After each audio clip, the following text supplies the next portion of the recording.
Hello, everyone. This is a disclaimer before you all get into the episode. Before you begin before you continue, I would like you to understand that anything and everything that we say on this podcast is our own opinion and our own, as well as these are also going to be spoiler alerts now. That if you have not seen this anime or have read the manga book, if there is one, then you should not probably continue until you have done so, unless you do not care about spoilers. This is just a disclaimer before moving forward.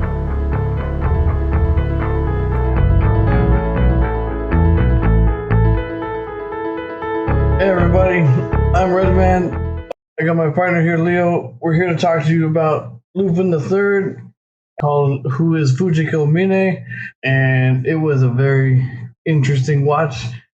Leo here is going to give you more information and what we're about to talk about. What's up, everyone? My name is Leo, and today we're going to be talking about the 2012 installment of the Lupin series called Lupin the Third, A Woman Named Fujiko Mine. This is an episodic anime centered around the adventures of the promiscuous thief Fujiko Mine. All right, everybody. So the first thing we're going to talk about is who and what is Lupin and Fujiko. So Lupin is Lupin the Third. He's the third in his third generation of thieves in his family. They don't really go over a whole bunch into what we watched. There's also a friend of his who becomes a part of his crew in the actual show, not here, but you see him here. He's a marksman. Then there's a samurai that also becomes a part of his group of friends, and they're all a bunch of thieves who just do random acts of thievery. And then there's Fujiko Mine, which this whole thing that we watched is completely about, and probably what we're going to talk about the most of. And I'm going to let Leo take over about her. Okay, guys. So, like what Redman said, Lupin the Third, the character himself, is from a long line of generation of thieves. The series itself has been around for over almost 60 years, dating back to 1965. And what's really cool about, Lupin the Third as a publication itself is that the anime is drastically different from the manga. So the Lupin that you see in the anime, the movies and things, he's kind of he's more family friendly. He's more kooky, quirky and things, but in the manga, he's a lot darker. He's a lot more kind of like a mafia leader with a lot of crimes related to drugs, sexual assaults, and things like that. In today's installment, Lupin the Third, A Woman Called Fujiko Mine, this is going to be the first installment out of the entire series where Lupin is not the main character. The main character centers around this female counterpart, which is Fujiko Mine, and she's a recurring character in all the arcs and series. This is also the first time that in the Lupin series has been directed by a woman named Sayo Yamamoto. So now we're going to go over our first impressions of this anime. I can tell you just from the get-go with the introduction and all this other stuff. So I used to watch this, not this particular one, obviously. I used to watch Lupin the Third random episodes on Adult Swim. It would just randomly be on, whatever. Thought it would. I figured if it's on TV, it's safe. So coming into this, watching even just the first introduction, there's already a naked woman in the introduction. In just the intro, we're not even into the episode yet, and that's not including just I was not expecting that. And then we get to the episode, and there's more provocative things going on that I could point out, such as the old man and what he's doing to these women and while he's talking and this, and there's so many sexual hints in this thing that, are you sure when you mentioned the manga thing, I'm starting to think that they took more from this than just their family friendly whatever. But otherwise, I thought the anime was pretty good. I liked it. There were some parts where I was like, this is a bit weird. But otherwise, as a whole, I'm totally into this kind of anime. So even though I it's totally not family friendly. But that is my first impressions. What are your first impressions? So for me, I have absolutely no prior experience with Lupin. The only thing I know is like I've seen Lupin's arcs on my Crunchyroll, but I never like had the need to explore it until this time. So going into it, I felt like it was kind of slow. Like I felt like the episode kind of dragged on, and I just wasn't wowed off my feet initially. It isn't until like later that I get more interested, but just off of pure first impressions, it was just an average to me. Okay. I mean, I also think it's a very interesting. So it does a lot of things for being what it is. It tries to go over backstories in case you don't know people. It tries to go over who this woman is. I also noticed that I don't know if it was just me, but every time she met these people or it was a new episode, she was always dressed up different, looked different, whatever. And I know it's not till you get to like the very end that you understand why that is and all that other stuff. By the same time, first impression, I mean, it's a very interesting detective. I want to call it a detective anime, but I don't know if that's what it's classified as. But it is definitely, I don't know, I would watch it, like more of it. I know it's not your thing. It's totally something I'd be into. As long as we can get a less, I mean, I'm okay with the perverted stuff, but the way that they did this one, I'm probably less. I didn't mind the sexual content, to be perfectly honest. I think the animation and the sexual content is what really kept my interest. But I think the biggest problem for me is I don't like episodic animes. So I don't like every episode to be different. I like a consistent storyline to get me hooked into it. I'm down for that also. It's just that, like, I don't see too many animes doing the episodic thing.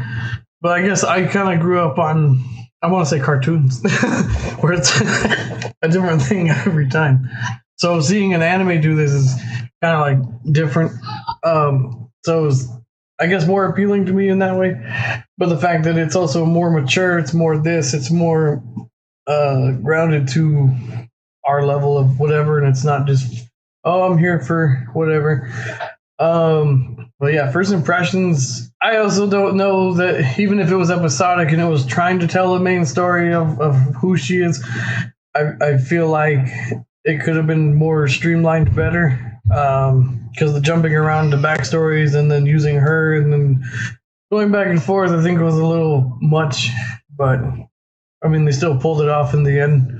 I think what was really interesting, like even during like the backstories, the jumping back and forth, they give like little tidbits on like the ending, and really what was kept me watching was thinking, what the fuck is happening in her backstory? How does she get here? Why is there an owl in every episode? You already know we're going to be talking about the owl stuff. We're going to talk about that. No. I mean, like, that's what I was thinking the entire time. Because, like, I watched the intro and I watched the episode. And every episode, even going in blind, I'm like, okay, there's an owl some way, some form in every episode. Why is it here? I think you may have caught on to that before I did. Because I didn't notice it completely until way later on. But yeah, it's a thing. But it didn't hit me till like later. Hey, there's a theme going on here. But all right, so now we're going to talk about the animation style of this anime in particular. It's the style they do it in is similar to how they did it when they started. It's I like it. It's more of a hand-drawn animation style. To me, it seems more like how the 90s animes were, but I know it's older than that, even though it's a newer version of it, but how they just kept it around kind of the same thing, just improving on it. I definitely prefer this kind of animation style. I feel like there's more details in it sometimes than compared to newer stuff. Not all of it, obviously, but just this style in general. I also feel like it's more, I don't know why, it's just more appealing, even though I want to say that it's more of a complex type of thing, just because they had to hand drawn this panel, that panel, everything moving. It was just different time, different thing. And I feel like it actually took skill to do that. But other than that, I mean, I just love the animation in general, or animations like this. And most of my time in seeing it was from the 90s. So no, I totally agree with you. So like for me, I typically don't like 90s animation styles. But for Lupin the Third, A Woman Called Fujiko Mine, I really enjoyed the way they did this. So in the very first episode, that was like the first thing that catch my eye. That was like the first thing we go, oh, okay. It's how, even though that this is a 2012 series, the animation itself looks entirely like a modern day, or I want to say an American comic book kind of. So it kind of looks like an American comic book. The way the shading goes, the way the color palette is kind of like a pastel watercolor thing, the way the characters move. I think the whole thing's pretty interesting. And even when I tried to look it up, it's not a specific technique. Like if you were to look up something like Akira, they will tell you like it's cell color. Like Demon Slayer will tell you like it's part CGI, parts two-dimensional. This one just didn't have a specific technique to its name. And that's what I really enjoyed about this. Yeah, I mean, I'm not an expert in any of what these things are called. So, but I just know that when I see stuff like this, this really appeals to my interest of the anime compared to newer stuff. Not that I'm against how the newer stuff is done or how it looks, but I feel like it just doesn't catch my attention as much as stuff like this would, and I couldn't explain why, even if I tried to. And I think like it's really cool because it mixed retro and modern day. Because in 2012, I don't know, what was the biggest anime out in 2012? Do you know? 2012? Fuck, it wasn't like Pokemon, Yu-Gi-Oh. I don't know what like the top anime was. I know, Bleach was probably a thing at the time. Animes in comparison to like this anime would be season 1 of Sword Art Online. Like we're seeing the animation from A1 Productions, the choreograph and everything. Everything's crisp and clean and everything. But this is more kind of like in 80s to 90s retro vibe. And it gives a mellow tone to the action that's going on, anywhere from like explosions to gunfights to, I think in one episode, there was an episode where they were like caught in like this tomb or something. They had to like get out. Like I like the vibes it gives. Yeah. So on top of that, continuing. So to answer the real question, JoJo's Bizarre Adventure was a thing at this time. Like you said, Sword Art Online was a thing at this time. And Psycho Pass was a thing, which I also highly recommend, by the way. But yeah, those three things were a huge thing when this was animated. And those are nothing like how this animation is. I mean, on top of that, I don't know an anime today that does the animation like the old ones do, or if they're doing it on purpose, or I can't name one off the top of my head if there even is one. Nowadays, I don't think they are because, you know, it's kind of like a meal. Like we eat with our eyes first. So if the animation isn't up to par versus the other mainstream animes, then we're probably not going to like it as much. So everyone's pushing for crisper, cleaner, different ways to merge CGI and two-dimensional. That's fine and all, but if we're going based on this timeline, I'm more in it for, if they're going to start doing stuff like that, I'm more in it for detail. Because if they can push the envelope with all the new art, new technology, new whatever, Assassination's Classroom or Psycho Pass or I'm not up to date on the animes currently, but things that have like detailed art in it. If we're gonna play with this new stuff, at least show that you can add more stuff. Is my thing. But that shading was impeccable. Oh yeah, the shading for, I mean, even for those colors, that type of art stuff for Lupin, that, like I said, it's just skill. It's not something that's easily done from a hand-drawn perspective, the way that they made it look. I mean, if they weren't doing hand-drawn, they certainly made it look like it.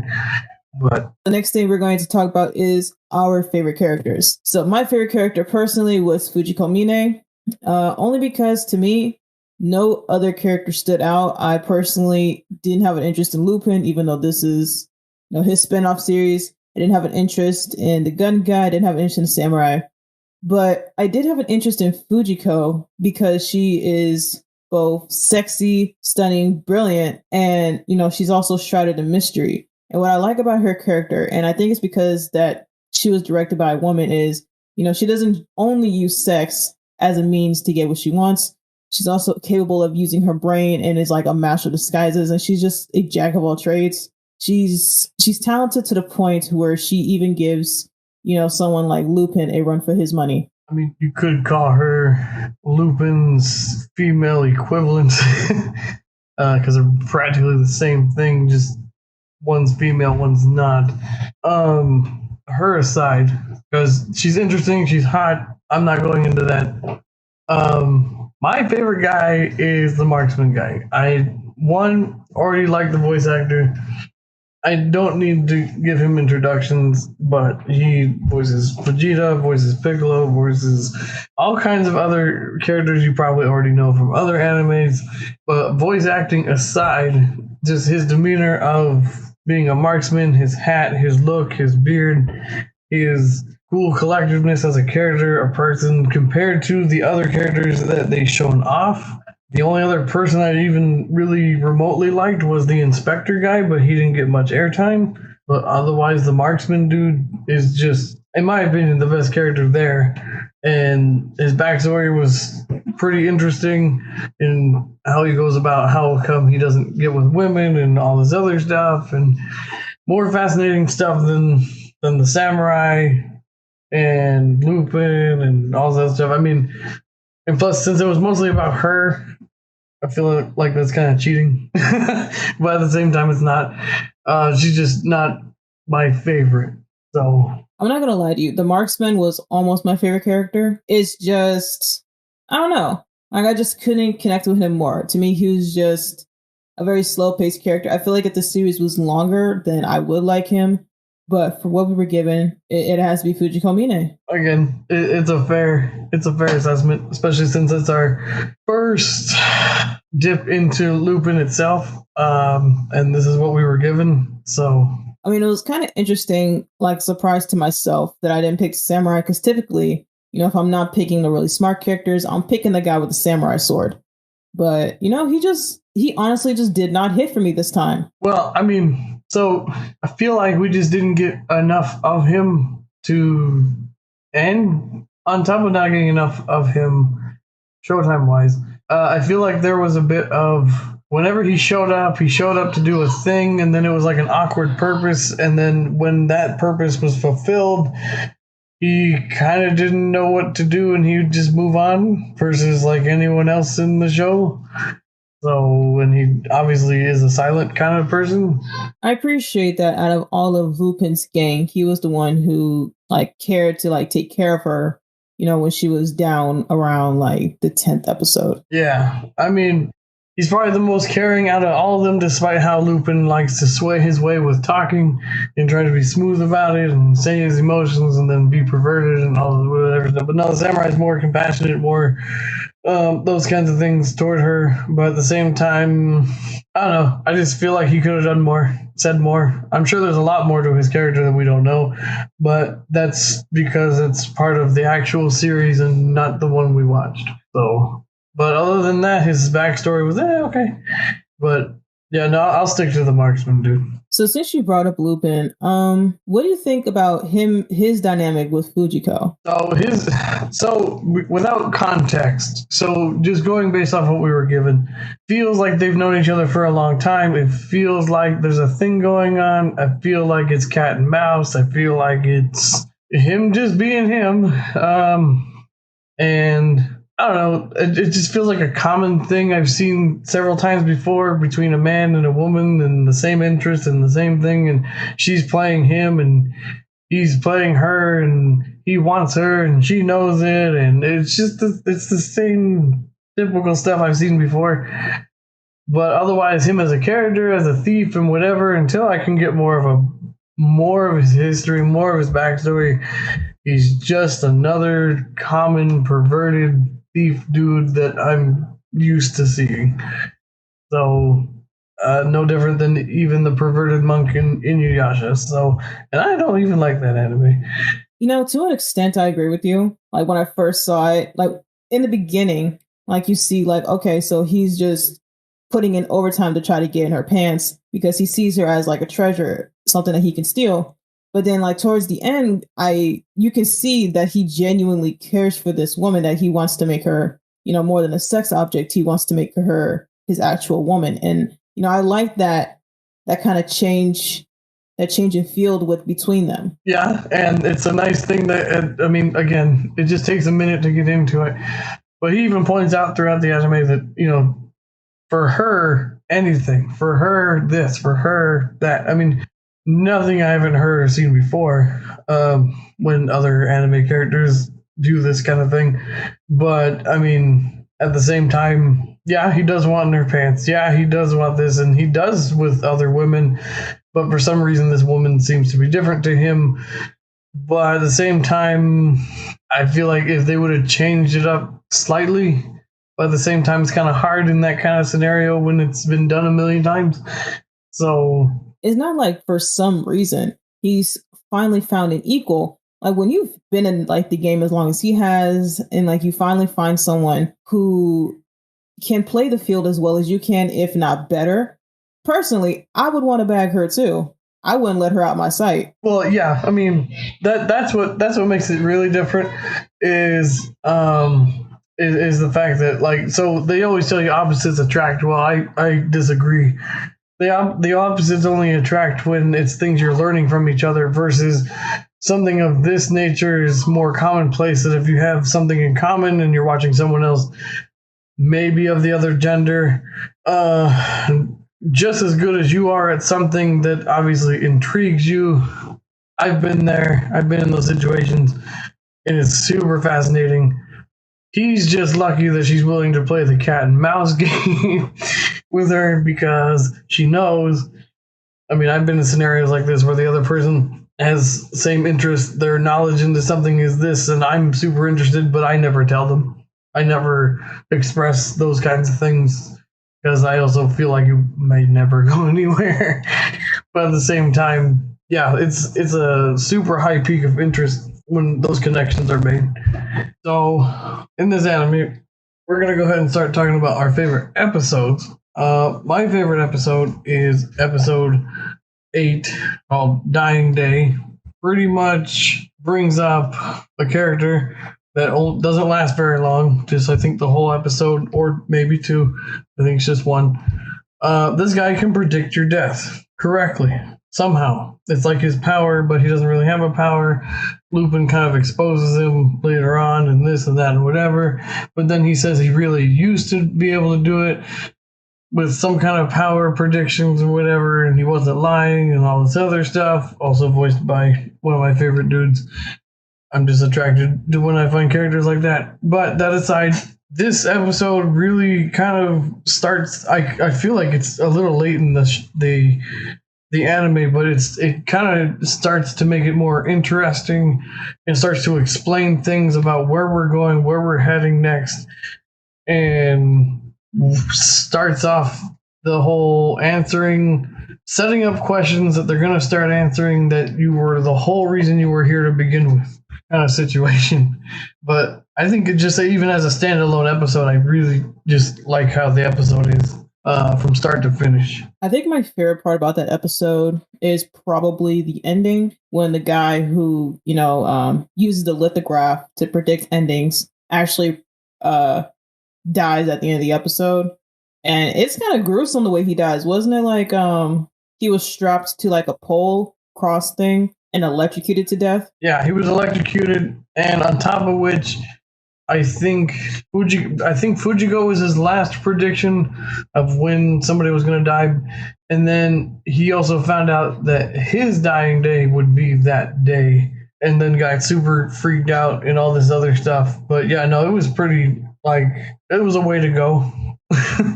Definitely a way to go. Probably not how he thought he was going to go, but he knew he was going to die that day. He didn't know he was going to die that day. At the end of the episode, he was like, wait, it's my dying day? And then zzz. No, I could have swore. I'd have to rewatch it. I'm pretty sure that he figured it out. Well, that's probably what I'm remembering. He figured it out right before he himself ended up going. But yeah, pretty sure. Well, otherwise, Fujiko's dying day was his final prediction. Yeah, I think that's when I started to pick up an interest, because that's when it stopped being, different adventures every episode, and now we're streaming into a solid storyline because, well, we're towards the end. And now we're getting more into who really is Fujiko Mine. Yeah, because, well, I mean, as we're approaching the ending of this, we start to figure out more of who she is, kind of. It also, by the time we get to the end of this, explains why she looks different all the time in every episode. And then, I don't know, I feel like, I don't know why it took 8 episodes to get that far besides the backstories, but just the fact that, like, we're finally going to head into a logical, streamlined storytelling for the, final 5 episodes? 6? I think I'm counting this wrong. No, I think you're right. I think it's like probably 6. So what was your favorite episode? My favorite episode was episode 9, so right after yours. So that one's titled Love, Wreath, and Steam. So in that episode, the shooter, or the hitman, and Lupin decide to go to the carnival, and they see this rare, unique woman whose entire body is tattooed. This woman is unable to take care of herself, mentally, physically, anything. She's practically, a doll to the outside world.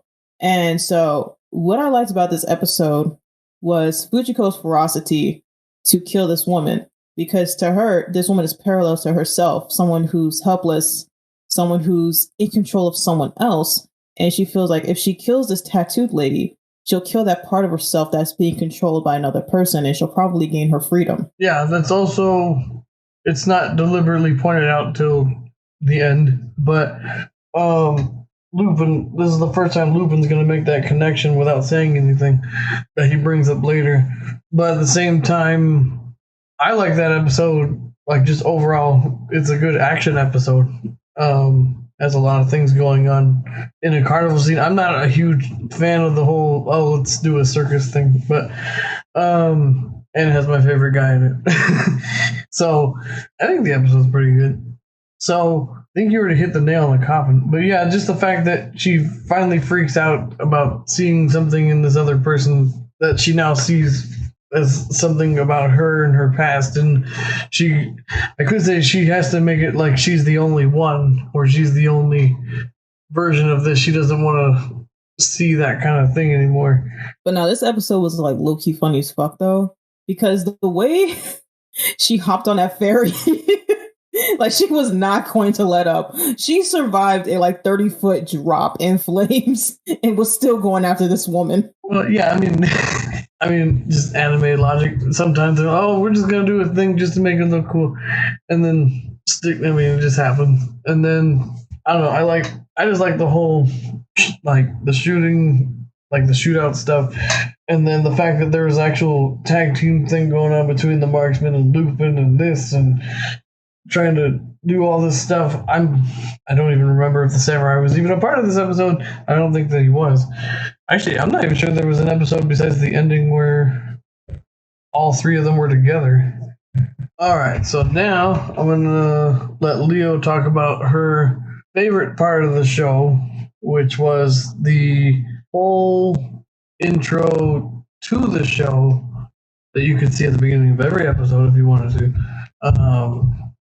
I don't know if it's a poem or I forget the name of what these things are called, but I'll go ahead and let Leo go ahead. So like Redman said, my favorite part of the entire show, other than the animation, was the intro. And so the intro is not like your typical intro with the pop music or anything like that. It's more like a poem the entire time. So in the poem, you simply just see different sides of Fujiko Mine, from sensual, sexual, and we're seeing the owl theme reoccur again. And while I'm watching this, what I liked the most was the words that came from the poem. I liked kind of deciphering whether it was an ode to herself or a poem towards her love of thievery, because it takes a masterful skill to be a thief rather than the everyday criminal. And I think my favorite part about that was when she says, "When you find me, catch me, and when you catch me, kill me." And so to me, that was kind of hinting that at some point in the series, she's going to die. And in a way she did, but it kind of led me to believe that maybe Lupin kills her or something else. But I liked the romanticism and I liked the mystery behind the intro. I mean, going on based off what you said already, it did lead us to speculate, even myself, if someone's going to kill her, whether it's herself, suicide, or Lupin, or one of the other two, or someone we haven't seen, or someone close to her, or whatever. It was very interesting. I don't know if it's a poem or haiku, or if there's a name for it that we're not noticing. That's like one of those things that I just couldn't figure out. But I just love the way she worded everything. It could be a cry for help. Be like she's aware that, not everything is as it seems in this point in her life. Well, that or she realizes that there's something wrong and she doesn't know what it is, but we end up figuring it all out anyway. So, all right. So now we're gonna pretty much get to the ending of this anime and talk about our thoughts and the last bits of what's going on here. So, as we've mentioned already, throughout the early parts of this, we keep bringing up owls and so on.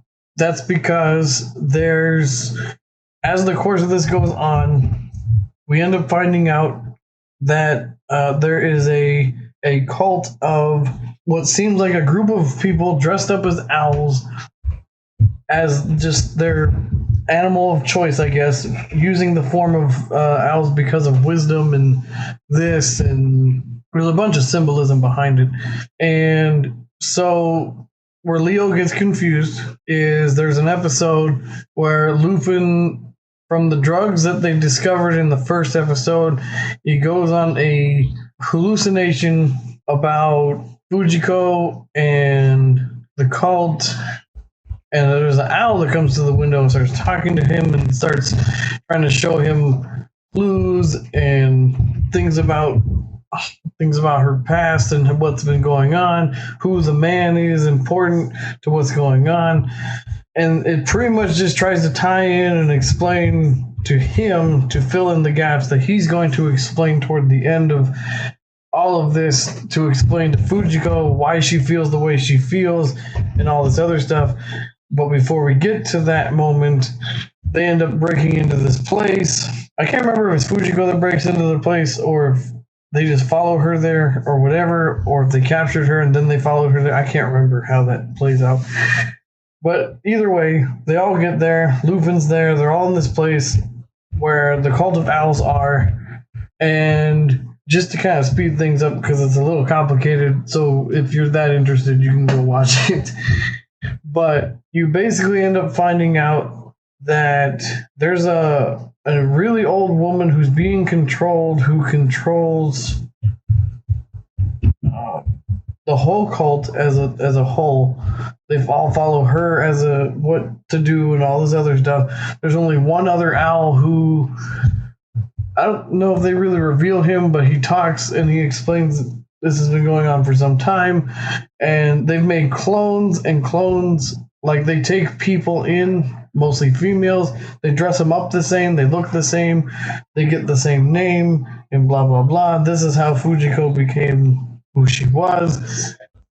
And then it pretty much, that's how it gets answered, is that, but then she realizes, or Lupin helps her realize that she's not a clone of one of them, and that she is somebody else and somebody special and all this other stuff, and that he can see past all that. He's not just one of those other things that has been going on this whole time.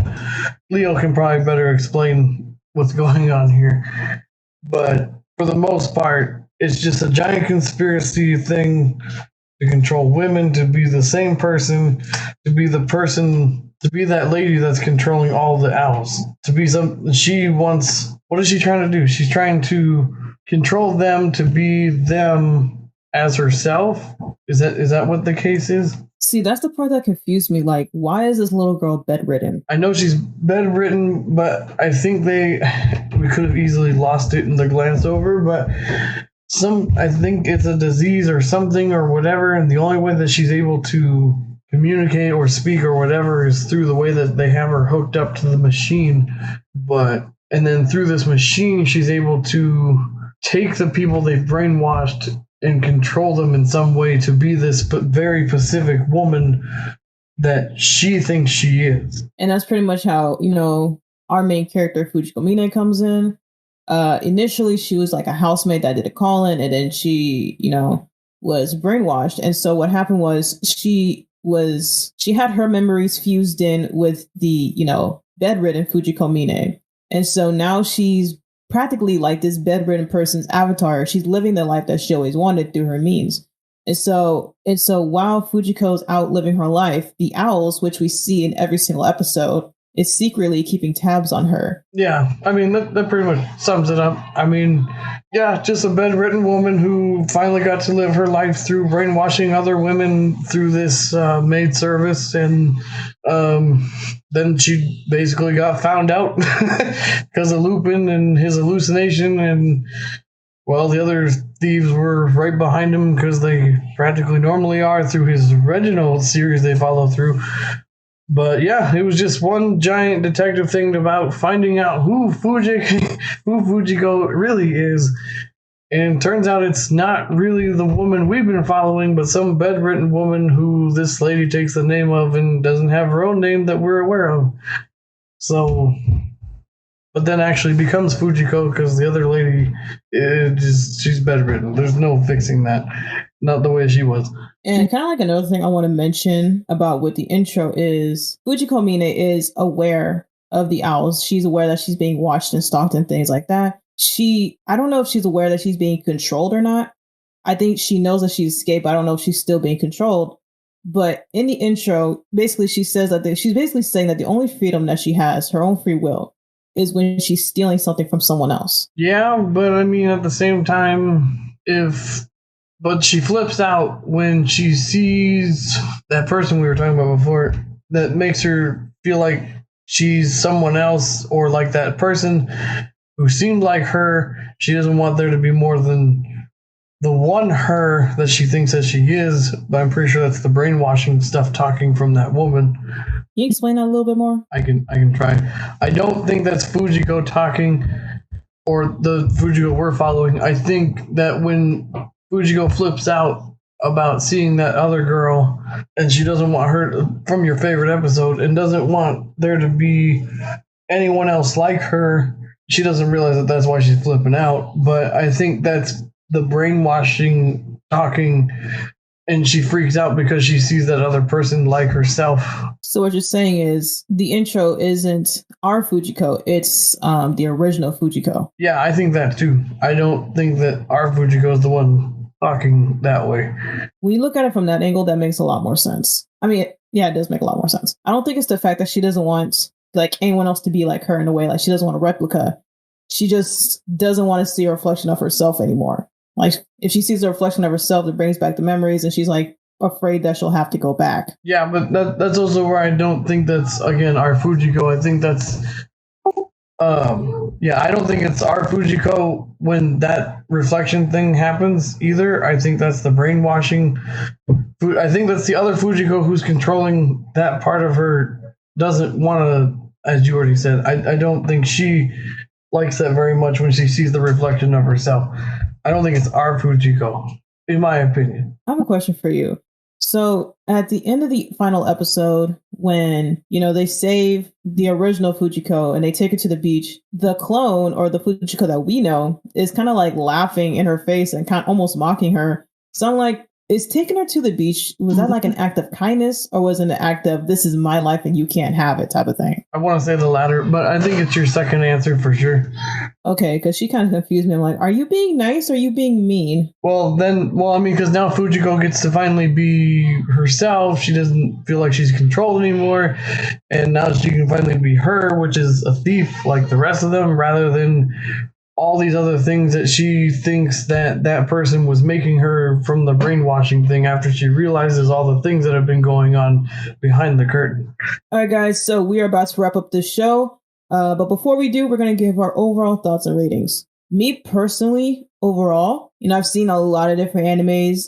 This one just didn't stick out to me. I enjoyed certain parts of it. I enjoyed the animation.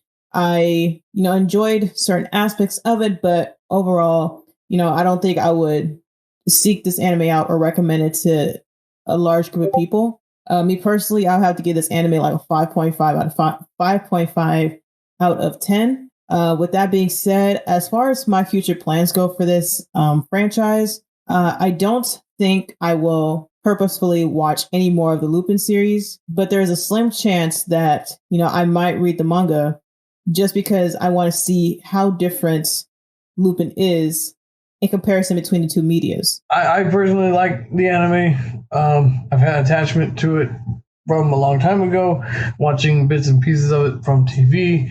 And then when we watched it, I like the voice acting, I like the characters, I like the art style, I like the overall premise of it being an episodic thing to telling stories from time to time. It's just got an overall appeal that I think is very attracting. I would not also recommend it to everyone because it's a very niche thing, and I know a lot of people aren't into older animes all the time unless it has some kind of appeal for some reason or cult following. But Lupin is a very niche thing that unless you kind of started with it, it's kind of hard to want to be into it unless you're into thieves or detectiveness or these perverted characters. That aside, I'm going to give it a 7 out of 10 and also say that I personally myself would probably revisit this at a much later time. All right, everyone, that is our show for today. We want to take the time to say thank you guys so much for supporting us, and we hope to see you guys on the next episode.